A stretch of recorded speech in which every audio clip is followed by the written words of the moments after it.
بسم الله الرحمن الرحیم الحمد للہ والصلاة والسلام علی رسول اللہ وعلی آلہ واصحابہ اجمعین اما بعد۔ ناظرین کرام السلام علیکم ورحمۃ اللہ وبرکاتہ۔ شرح الادب المفرد کے عنوان سے اس پروگرام کے ہمراہ ہم آپ کی خدمت میں حاضر ہیں، اور اس سے قبل گزشتہ ملاقات کے موقع پر ہماری گفتگو یہاں تک پہنچی تھی کہ اس کتاب میں امام بخاری رحمہ اللہ کی یہ جو کتاب ہے الادب المفرد، اس کتاب میں باب نمبر 2 کہ جس کا عنوان ہے باب بر الام، یعنی والدہ کے ساتھ بطور خاص حسن سلوک کی ضرورت و اہمیت، اس میں ہم نے پہلے حدیث پڑھی تھی اور اس کی تشریح کی تھی جس کا نمبر تھا 3 نمبر کی حدیث۔ اور یہاں آگے بڑھنے سے پہلے یہ اشارہ بھی ہو جائے کہ جیسا کہ ہم اس سے قبل بھی تذکرہ کر چکے ہیں کہ یہ جو کتاب ہے الادب المفرد، یہ محض حدیث کی کتاب نہیں ہے، بلکہ اس میں امام بخاری رحمہ اللہ نے احادیث کا تذکرہ بھی کیا ہے، احادیث درج کی ہیں، اور اسی طرح موضوع سے متعلق مختلف آثار بھی درج کیے گئے ہیں۔ احادیث حدیث کی جمع ہے، یعنی رسول اللہ صلی اللہ علیہ وسلم کے اقوال و افعال، جبکہ آثار اثر کی جمع ہے، یعنی صحابہ کرام رضوان اللہ علیہم اجمعین میں سے کسی کے اقوال و افعال۔ اور یہاں جو تسلسل نمبر ہے، تسلسل نمبر یا سیریل نمبر، یا جسے عربی میں الرقم المسلسل کہا جاتا ہے، وہ مجموعی طور پر مشترک ہے، یعنی ایسی بات نہیں کہ احادیث کے لیے الگ نمبر ہوں کہ حدیث نمبر فلان اور یہ حدیث نمبر فلان، اور آثار کے لیے الگ نمبر ہوں کہ یہ اثر نمبر فلان اور یہ فلان۔ یوں الگ الگ نمبر نہیں ہیں، بلکہ احادیث اور آثار دونوں کو ملا کر مجموعی طور پر وہی نمبر چل رہے ہیں۔ چنانچہ مجموعی طور پر وہ 3 نمبر کی حدیث تھی جو کہ بہز بن حکیم سے مروی تھی، اور وہ اس سے قبل ہم بیان کر چکے ہیں۔ اور اس کے بعد نمبر 4 پر یہ ایک اثر ہے جو کہ عبداللہ ابن عباس رضی اللہ عنہما کا ہے، اور ہم یہ پڑھ چکے تھے اور اس کا معنی بھی بیان کر چکے تھے۔ اور تاکہ گفتگو میں ربط برقرار رہے، لہذا مختصر اس کا مفہوم ہم دوبارہ ذکر کر دیتے ہیں، اور وہ یہ کہ ایک شخص عبداللہ ابن عباس رضی اللہ عنہما کی خدمت میں حاضر ہوا اور یوں عرض کیا کہ اے ابن عباس، میرے ساتھ ایسا واقعہ پیش آیا ہے کہ میں نے ایک عورت کو پیغام نکاح بھیجا، لیکن اس نے رد کر دیا، اور پھر چند ہی دن گزرے تھے کہ اس نے کسی دوسرے شخص سے شادی رچا لی، اور تب مجھ سے برداشت نہیں ہو سکی یہ بات، اور میں نے غصے میں اسے قتل کر ڈالا۔ اب مجھے یہ فکر لاحق ہے کہ کیا میرے لیے توبہ کا کوئی راستہ، کوئی طریقہ موجود ہے؟ اور ابن عباس رضی اللہ عنہما نے اس کی یہ گفتگو سننے کے بعد جواب میں اس سے یوں دریافت فرمایا کہ کیا تمہاری ماں زندہ ہے؟ اس نے جواب دیا کہ نہیں۔ تب ابن عباس رضی اللہ عنہما نے فرمایا کہ تم سچے دل سے توبہ کرو اور آئندہ کے لیے زیادہ سے زیادہ اللہ کی عبادت و اطاعت اور اچھے کام کرتے رہا کرو۔ اور جب وہ شخص چلا گیا تو عطاء ابن یسار جو کہ راوی ہیں وہ کہتے ہیں کہ میں ابن عباس رضی اللہ عنہما سے قریب ہوا، اور میں نے یہ دریافت کیا کہ آپ نے اس شخص سے یہ سوال کیوں پوچھا کہ کیا تمہاری ماں زندہ ہے؟ یعنی اس نے ایک بات بتائی کہ ایسے ایسے اس نے اس عورت کو قتل کر ڈالا، تو ماں کا کیا تعلق ہے اس بات سے؟ تو جواب میں ابن عباس رضی اللہ عنہما نے ارشاد فرمایا کہ میں نے اس سے اس کی ماں کے بارے میں اس لیے پوچھا تھا کہ اگر اس کی ماں زندہ ہوتی تو میں اسے یہ کہتا، یہ تلقین کرتا کہ اپنی ماں کی خوب عزت کرو، خدمت کرو، اطاعت و فرما برداری کرو، کیونکہ میں نہیں جانتا کہ اللہ کا قرب حاصل کرنے کے معاملے میں اور کفارہ سیئات یعنی اپنے گناہوں سے معافی کے سلسلے میں ماں کی خدمت اور اس کے ساتھ حسن سلوک سے بڑھ کر کیا کوئی اور عمل بھی ہو سکتا ہے؟ میں نہیں جانتا کہ ایسا کوئی اور عمل بھی موجود ہے۔ میری نظر میں اور میرے علم کے مطابق یہی ایک ایسا عمل ہو سکتا ہے، یعنی ماں کی خدمت کہ جس کی بدولت انسان کو اپنے گناہوں سے معافی نصیب ہونے کی توقع کی جا سکتی ہو۔ تو ناظرین کرام، یہ اثر ہے اور اس میں یہی بتانا مقصود ہے کہ ابن عباس رضی اللہ عنہما کے نزدیک ماں کے ساتھ حسن سلوک اور ماں کی خدمت و اطاعت اور اس کی فرما برداری یہ اس قدر اہم ترین اور مبارک ترین عمل ہے اللہ عز و جل کے نزدیک۔ یہ تو بات ہو گئی اس اثر کے بارے میں، اور یہ کہ یہاں اس باب میں یعنی باب بر الام میں یہ اثر امام بخاری رحمہ اللہ نے کیوں ذکر فرمایا ہے، لیکن اس کے ساتھ ساتھ ناظرین مزید یہ کہ اسی ایک اثر کے اندر اور بہت سے علمی فوائد ہیں اور بہت سے آداب پوشیدہ ہیں، اور ہمارے لیے بہت سی تعلیمات اس ایک اثر کے اندر پوشیدہ ہیں۔ مثلا یہ کہ یہ جو غصہ ہے یہ کس قدر خطرناک چیز ہے اور یہ کتنی بری چیز ہے، اور خاص طور پر یہ کہ اگر غصہ اس بنا پر آیا ہو کہ حسد ہو رہا ہے اور کسی سے جلن ہو رہی ہے کہ مثلا کوئی چیز ہے وہ مجھے نہیں ملی اور وہ چیز اسے کیوں مل گئی ہے، تو اس بنا پر جو غصہ ہوا کرتا ہے کہ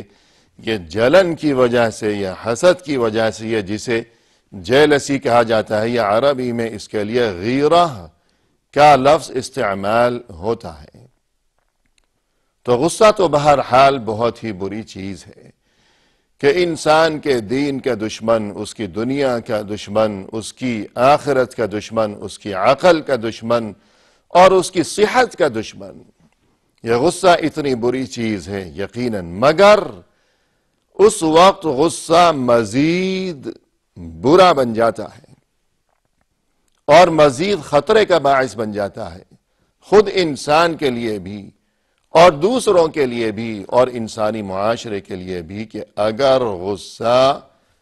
جلن کی وجہ سے آ رہا ہو کہ دوسرے سے یہ جو جلن اور حسد کا جذبہ ہے کہ اسے وہ چیز کیوں مل گئی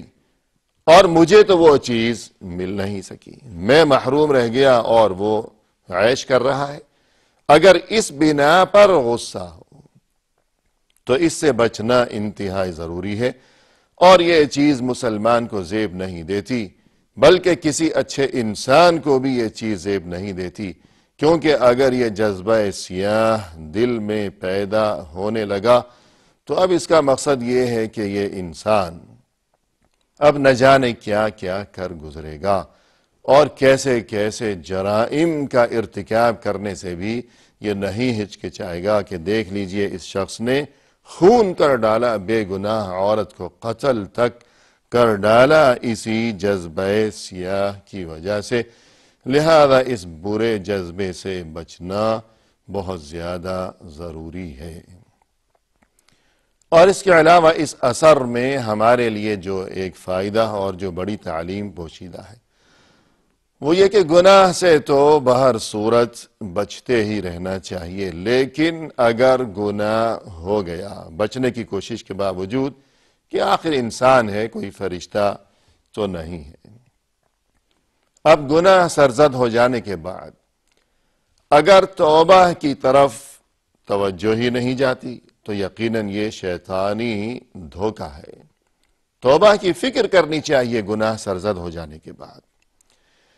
لیکن اگر توبہ کی فکر تو ہونے لگی ہے، مگر رکاوٹ اب یہ چیز بن رہی ہے توبہ کے راستے میں، یا اس شخص کے راستے میں توبہ تک پہنچنے کے لیے رکاوٹ یہ چیز بن رہی ہے کہ اب شیطان اس کے دل میں یہ خیال ڈالنے لگے کہ ارے اتنا بڑا گناہ تم نے کر رکھا ہے، تمہارے لیے توبہ یہ تو ممکن ہی نہیں ہے۔ تو یہ بھی بری چیز ہے اور دینی تعلیمات کے خلاف ہے یہ چیز، کہ جس طرح اگر کسی کو برائی کے بعد توبہ کی طرف توجہ ہی نہیں ہو رہی تو وہ شیطانی حیلے میں مبتلا ہے، شیطانی دھوکے میں مبتلا ہے، بعینہ ہی اسی طرح یہ شخص بھی شیطانی دھوکے میں مبتلا ہے کہ توبہ کی طرف توجہ تو ہو رہی ہے مگر سوچتا ہے کہ میرے لیے توبہ کا دروازہ، میرے لیے یہ کس طرح ممکن ہے، اور یوں سوچنے کی وجہ سے وہ بیٹھا رہتا ہے اور توبہ نہیں کرتا، لہذا یہ غلط بات ہے۔ تو اس اثر میں دیکھیے کہ یہ شخص اتنا بڑا گناہ یعنی قتل کر ڈالا بے گناہ انسان کو، تو اتنا بڑا گناہ سرزد ہو جانے کے باوجود بھی یہ فکر اسے لاحق ہوئی اور پھر یہ سوچ کر بیٹھا نہیں رہا یہ شخص کہ میرے لیے توبہ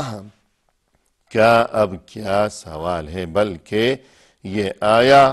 اور ابن عباس رضی اللہ عنہما سے اس نے یہ بات پوچھی۔